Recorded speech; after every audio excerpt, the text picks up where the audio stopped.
आपण मान पदपंकजरे ये अधम सुरेन्द्रनाथ माझी तार अंतर गभीरतम प्रदेश अनंत कोटि भक्तिमुक्त प्रणाम नैवेद्य अर्पण करी आरंभ करने जाऊँगी आज श्रीमद् भगवत गीता पाठ। भक्तबंधु तेबे आम गत अध्याय पाठ करते श्रीमद् भगवत गीता चतुर्दश अध्याय गुणत्रय विभाग जोगर 17 नंबर श्लोक पर्यंत पाठ करते। 17 नंबर श्लोक भगवान वासुदेव अर्जुन को बुझे सत्वगुण रजगुण एवं तम गुणर विशेष केउं फल लाभ होता है, सत्वगुणी केउं फल पाई थाए, रजगुणी केउं फल लाभ करि थाए एवं तमगुणी अंत समय रे केउं फल लाभ करि थाए ता सविशेष भाव में भगवान वासुदेव अर्जुन को बुझे। आज आम 18 नंबर श्लोक पाठ करिबा। तेबे 18 नंबर श्लोक पाठ करिया पूर्व आसंतु मोर प्राणर भक्तबंधु माने ये अधमर अनुरोध क्रमे आसंतु समस्ते एकाठी होई जोड़ हस्तरे भक्तिभूत चित्तरे भगवान वासुदेव पदपंकजरे अनंत कोटि भक्तिमुक्त प्रणाम नैवेद्य अर्पण करी आरंभ करिबा आज श्रीमद् भगवत गीता पाठ। ओम नमः भगवते वासुदेवाय। बोल आनंद एक बार हरि हरि बोल। श्रीमद् भगवत गीता चतुर्दश अध्याय गुणत्रय विभाग योग 18 नंबर श्लोक। आज भगवान कहिबे वासुदेव कहिबे सत्वगुणी केउं मरणांते केउं गति लभे से विषय आज आम आलोचना करिबा। जदि समय हब रजगुणी मृत्यु समय रे केउं गति पाए तेबे जेतिकी समय हब आमे प्रथमरु सत्वगुण कथा आरंभ करिबा। भगवान ये अष्टादश श्लोक बा श्रीमद् भगवत गीता चतुर्दश अध्याय गुणत्रय विभाग जोगर 18 नंबर श्लोक कहउचंती जे सत्वगुणी तार से मरणांते केउं गति लाभ करे। आज सही कथा भगवान वासुदेव अर्जुन को कहिबे आम मध्य पाठ करिबा। आसंतु ऊर्ध्वं गच्छन्ति सत्त्वस्ता मध्यो तिष्ठन्ति राजसाः जघन्य गुणवृत्तिस्ता अध्वो गच्छन्ति तामसाः। 18 नंबर श्लोक भगवान वासुदेव अर्जुन को कहते हे अर्जुन मु तुमको ये गुणत्रय विभाग जोगरे प्रथम कही आसुची सत्व रज तम त्रिगुणर प्रकार भेद कथा गोटी गोटी करी तुम सामने बखाणी आसुची। सत्वगुणी वृद्धि काल रे जीव जदि मृत्यु लाभ करे से केउं गति लाभ करे। रजगुणी वृद्धि बेले जदि देहीर मृत्यु घटे तेबे से केउं फल प्राप्त हुए। तम गुण वृद्धि बेले जीवर मृत्यु घटिले से केउं फल पाए। एमिति अनेक कथा त्रिगुण विषय रे मु आज तुम पाखरे आलोचना करूची।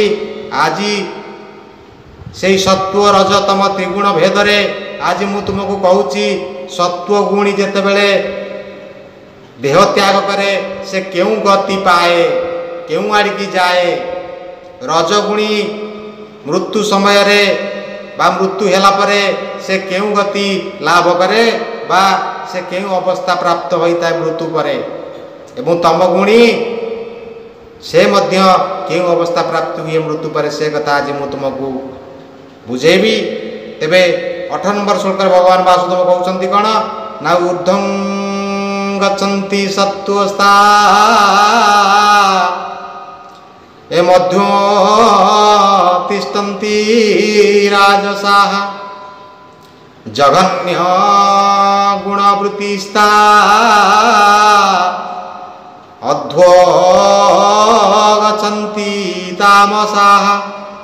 जो माने सत्वगुणी से मले ऊर्ध्वगति करती। ऊर्ध्वगति अर्थात वैकुंठपुर को गति करती। रजगुणी मध्य स्थान रे रहे स्वर्ग नुह कि नरक नुह ये उभय स्थानर मध्यवर्ती स्थान रे रजगुणी कौन करे ना पितृलोक रे स्थान पाए मध्यस्थल रे रहे एवं तमगुणी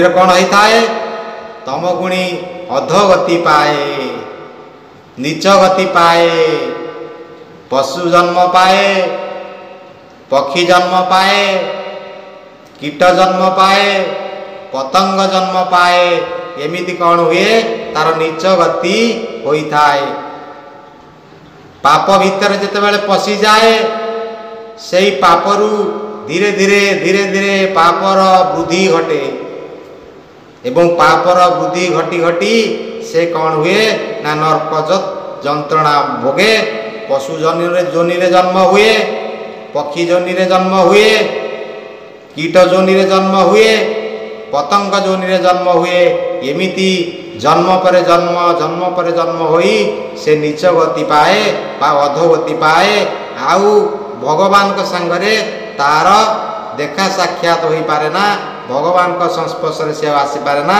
से आउ दिव्य गति पाई पारे ना एवं सत्वगुणी श्रेष्ठ गुण होउची सत्वगुण आमे तीन गुणर कथा ए अध्याय रे आलोचना करी आसीचे सत्वगुण हेला श्रेष्ठ गुण जो माने सत्वगुण को धारण करंती बा सत्वगुण को जीवन में धरी बाट चलती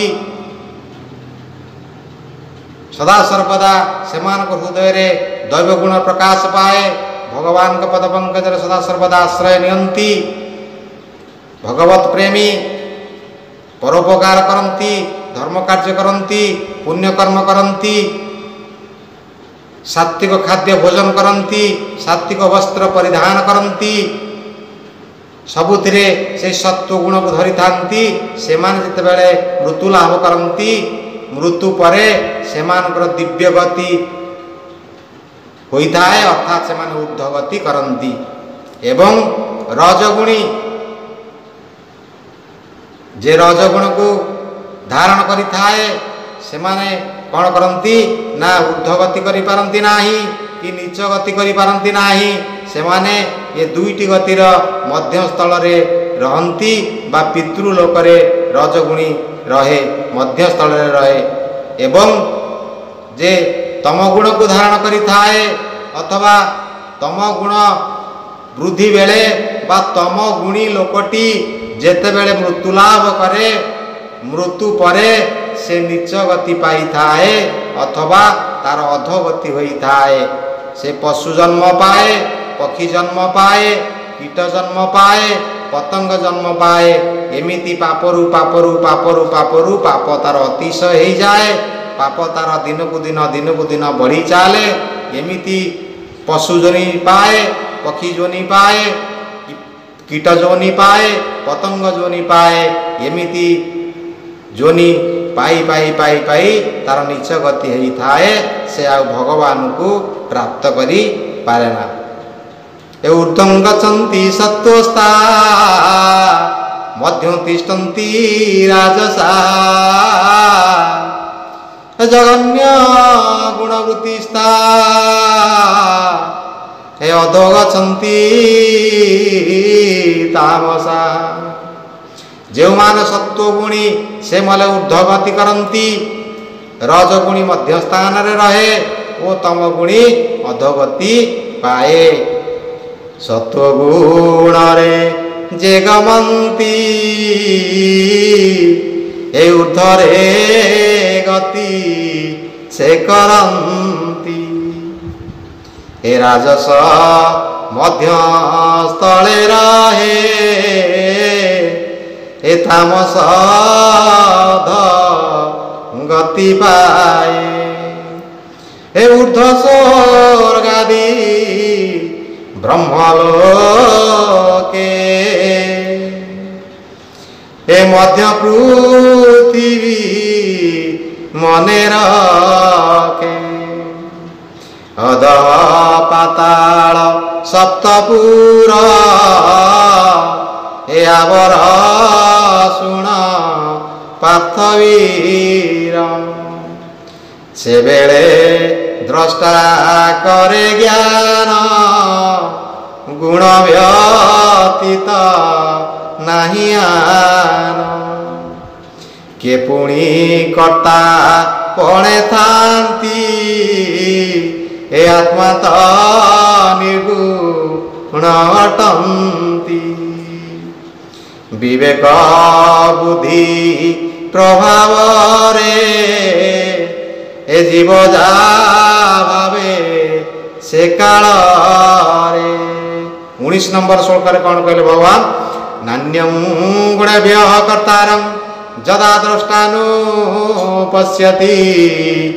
ଗୁଣେଭ୍ୟଶ୍ଚ ପରଂ ବେତି ମଦ୍ଭାବଂ ଶୁଦ୍ଧି ଗଚ୍ଛତି। ଯେଉଁ ସମୟ ଦ୍ରଷ୍ଟା ଜ୍ଞାନ କରେ ଗୁଣ ବ୍ୟତୀତ ଅନ୍ୟ ନାହିଁ, ଆତ୍ମା ତ ନିର୍ଗୁଣ। କିଏ କର୍ତ୍ତା ଏହା ବିବେକ ବୁଦ୍ଧି ବଳରେ ଚିନ୍ତା କରି ମୋର ବ୍ରହ୍ମ ସ୍ୱରୂପ ପ୍ରାପ୍ତ ହୁଏ। ଏ ସେବେଳେ ତାର ବୁଦ୍ଧି ଜ୍ଞାନ ସମୂଳେ ହୁଏ ମୋହମାନ। ମୋର ସ୍ୱରୂପ ବ୍ରହ୍ମ ସେହି, ସେବେଳେ ପ୍ରାପ୍ତ ହୁଏ। ଭକ୍ତବନ୍ଧୁମାନେ, ଗୁଣ ଅନୁସାରେ ଏ 3 ଗୁଣରୁ ଯିଏ ଯେଉଁ ଗୁଣ ଧରିଥାଏ, ମନେକର ଜଣେ ସତ୍ୱଗୁଣୀ ମୃତ୍ୟୁ ପରେ ସେ ବ୍ରହ୍ମଲୋକକୁ ଯାଏ ବା ଉର୍ଦ୍ଧ୍ୱଗତି କରେ। ଜଣେ ରଜଗୁଣୀ ସେ ମୃତ୍ୟୁ ପରେ ସେ ମଧ୍ୟସ୍ଥଳରେ ରୁହେ। ଜଣେ ତମଗୁଣୀ ସେ ମୃତ୍ୟୁ ପରେ ନୀଚ ଗତି ବା ଅଧୋଗତି ପାଏ। ଏହି ଗୁଣ ଅନୁସାରେ ଯିଏ ଯେଉଁ ଗୁଣକୁ ଧାରଣ କରିଥାଏ, ସେହି ଗୁଣ ଅନୁସାରେ ମୃତ୍ୟୁ ସମୟରେ ତାକୁ କେଉଁ ଘଟକୁ ସେ ଯିବ, ସେଇ ଯୋନି ତାକୁ ଦେଖାଯାଇଥାଏ ବା ସେଇ ରୂପ ତା ହୃଦୟ ଭିତରକୁ ଚାଲି ଆସିଥାଏ। ତେଣୁ ସେଇ ମଲା ସମୟରେ ଯେଉଁ ରୂପ ହୃଦୟ ଭିତରେ ଉଙ୍କି ମାରେ, ସେ ସେଇ ଜନ୍ମ ପ୍ରାପ୍ତ ହୁଏ। ତେଣୁ ଭକ୍ତବନ୍ଧୁମାନେ, ଆଜି ଆମେ ପାଠ କଲେ ଶ୍ରୀମଦ୍ ଭଗବତ ଗୀତା 19 ନମ୍ବର ଶ୍ଲୋକ ପର୍ଯ୍ୟନ୍ତ ପାଠ କଲେ। ଶ୍ରୀମଦ୍ ଭଗବତ ଗୀତା 14ଶ ଅଧ୍ୟାୟ ଗୁଣତ୍ରୟ ବିଭାଗ ଯୋଗର ଆଜି ଆମେ 19 ନମ୍ବର ଶ୍ଲୋକ ପର୍ଯ୍ୟନ୍ତ ପାଠ କଲେ। ଆଗାମୀ ଅଧ୍ୟାୟରେ 20 ନମ୍ବର ଶ୍ଲୋକ ପର୍ଯ୍ୟନ୍ତ ପାଠ କରିବା। ସେତେବେଳେ ପର୍ଯ୍ୟନ୍ତ ଏ ଅଧମ ସୁରେନ୍ଦ୍ରନାଥ ମାଝୀକୁ ଆପଣମାନେ ବିଦାୟ ଦିଅନ୍ତୁ ଏବଂ ଏ ଅଧମର ଅନୁରୋଧ କ୍ରମେ ଆସନ୍ତୁ ସମସ୍ତେ ଏକାଠି ହୋଇ ଭକ୍ତିପୂତ ଚିତ୍ତରେ ଭଗବାନ ବାସୁଦେବଙ୍କ ପଦ ପଙ୍କଜ ଅନନ୍ତ କୋଟି ଭକ୍ତିପୂତ ପ୍ରଣାମ ନୈବେଦ୍ୟ ଅର୍ପଣ କରି ଆଜି ଏଇଠାରେ ସାଙ୍ଗ କରିବା ଶ୍ରୀମଦ୍ ଭଗବତ ଗୀତା ପାଠ। ଓମ୍ ନମଃ ଭଗବତେ ବାସୁ